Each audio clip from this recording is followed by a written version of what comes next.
I'm 76 years old. I wake up most mornings before the sun, not because I need to, but because sleep doesn't hold me the way it used to. When it's quiet like that, before the day begins, the past comes back easily. That's when I feel it the most. The thing I regret every day. I'm not telling this because I want forgiveness or understanding. I don't even know if either of those still matter at my age. I'm telling it because time has made some things very clear, and I don't have much of it left to keep pretending they don't exist. At 76, you become very aware of how final things are. People talk to you gently. Doctors explain things slowly. Friends stop calling because there are fewer of them left, and the ones who remain are tired in their own ways. You start measuring life in smaller units, not years anymore. Months, sometimes weeks. I sit in my kitchen most afternoons at the same table I've had for over 30 years. The chair across from me is empty. It's been empty for a long time. I notice it now in a way I never did before. For most of my life, I believed there would always be more time. Not in a dramatic way. I didn't walk around saying it out loud. It was quieter than that. It showed up in decisions I postponed, conversations I delayed, moments I told myself I'd return to later. I thought later was guaranteed. When I was younger, time felt endless. I didn't rush because I didn't feel chased. Days passed, weeks passed, and it all felt normal. Manageable. I thought life was something you could organize neatly, like files in a drawer. There would always be space to put things back where they belonged. I grew up in a small town. Nothing special about it. My father worked long hours. My mother kept the house running. They weren't unhappy people, just busy. That was the example I absorbed early on. You work, you provide. You rest when you can. Love exists somewhere in between, squeezed into the gaps. In my 20s, I was focused on building something solid, a career, a reputation, a sense that I was doing what was expected of me. I wasn't chasing wealth or status. I just wanted stability. I wanted to be dependable, someone others could count on. I met my wife in my late 20s. She laughed easily. She noticed things, small things. A change in the weather, a look on someone's face. She was present in a way I didn't fully understand back then. I admired it, but I didn't learn from it. We married, settled into routines, worked during the week, chores on weekends. We talked about trips we'd take someday, dinners we'd host when things slowed down. We were always planning for a future that felt just out of reach. I told myself I was doing it for us. The long hours, the constant tiredness. I thought sacrifice now meant reward later.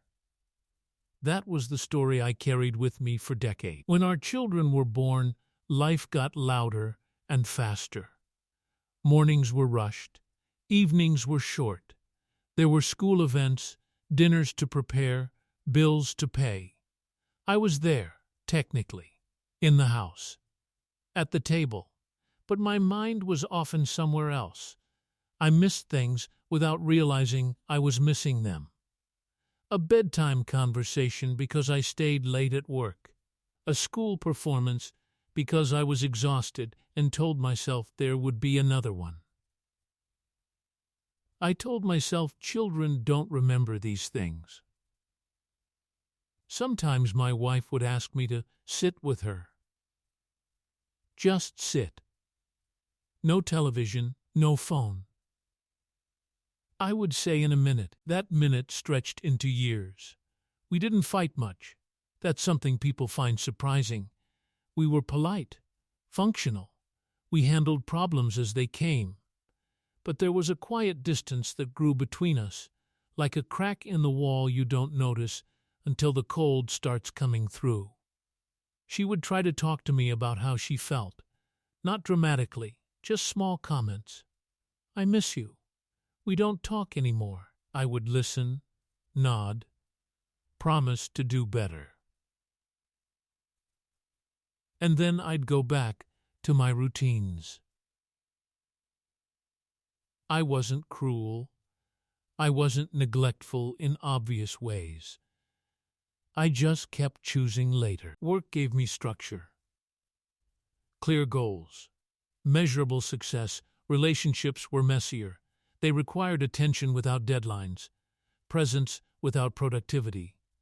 I didn't know how to prioritize something that didn't come with immediate results. Years passed like this. The children grew up. They became independent, busy with their own lives. I felt proud of them. I told myself that meant I'd done something right. My wife and I talked less, but I assumed that was normal. Long marriages, I thought, settle into quiet. Passion fades. That's just how it goes. Then she got sick. It wasn't sudden. At first it was fatigue, appointments, tests, words that sounded serious but not urgent. We adjusted our routines. I went with her to the doctor sometimes. Other times she went alone. I still believed there was time. When the diagnosis came, it changed the air in the room. Not in a dramatic way, just a heaviness. A sense that something had shifted and wouldn't shift back. I told myself we would talk. We would finally slow down. We would say the things we'd put off. I told myself we had time for that now. But illness doesn't slow life down. It compresses it. There were hospital rooms, long waits, short conversations interrupted by nurses. At home, she slept more. I sat beside her, sometimes holding her hand, sometimes just watching her breathe. There were moments when she looked at me like she wanted to say something important. And I was afraid of what it might be, afraid of hearing something I couldn't fix. So I stayed quiet. The last conversation we had that mattered wasn't a speech. It wasn't dramatic. She asked me if I remembered the trip we'd always talked about taking, the one we never planned. I said yes. I told her we still could. She smiled, but it wasn't the kind of smile that means agreement. She died a few weeks later. People tell you things after someone dies. They tell you you did your best, that you were a good spouse. That regret is natural. They mean well, but they don't live inside your memories. After the funeral, the house felt wrong, too big, too quiet. Every object seemed to accuse me gently. The empty chair, the unused mugs, the calendar still hanging on the wall, full of plans that would never happen. That's when clarity arrived, not like a revelation, more like a weight settling in my chest. I realized that the regret I carried wasn't about anything dramatic. It wasn't about a single mistake or failure. It was about time I assumed would always be there. I had loved her. I know that. But love without presence leaves a residue. It leaves unanswered questions, unshared moments, words that die in your throat because you waited too long to say them. You can't go back and be more present. You can't sit at the table again and choose differently. Time doesn't allow revisions. As the years passed, I noticed the same pattern repeating. With friends, I didn't call back. With my children, now grown, whose lives were full and distant, I didn't blame them. They were doing what I had taught them to do. Build.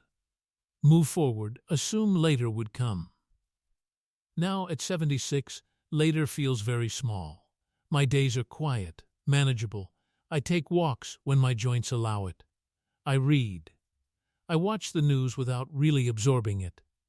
People ask me how I'm doing and I say fine, because explaining feels exhausting.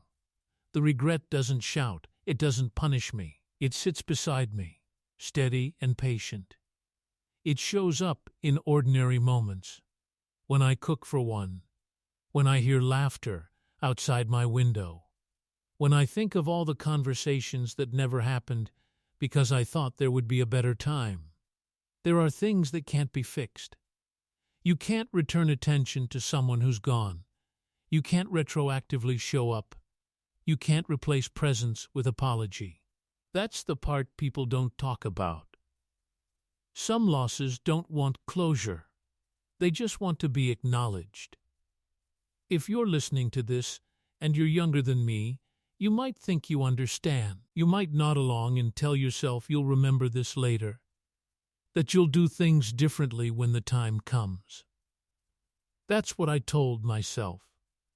I'm not here to tell you what to do. I don't believe in advice that comes too late to be tested. I can only tell you what it feels like to reach the end and realize the thing you kept postponing was the thing that mattered most. Presence doesn't announce itself as important. It feels ordinary while it's happening. It's only when it's gone that it becomes precious. If this meant something to you, sit with it for a moment. You don't have to act. Just notice who you're postponing. Notice what you keep moving to later. My time is mostly behind me now. What's left is quiet. Acceptance mixed with sorrow. I don't wake up expecting miracles anymore. I wake up grateful for another morning and aware of how many I've already used. This is the truth I carry at 76. I believed there would always be more time. There wasn't.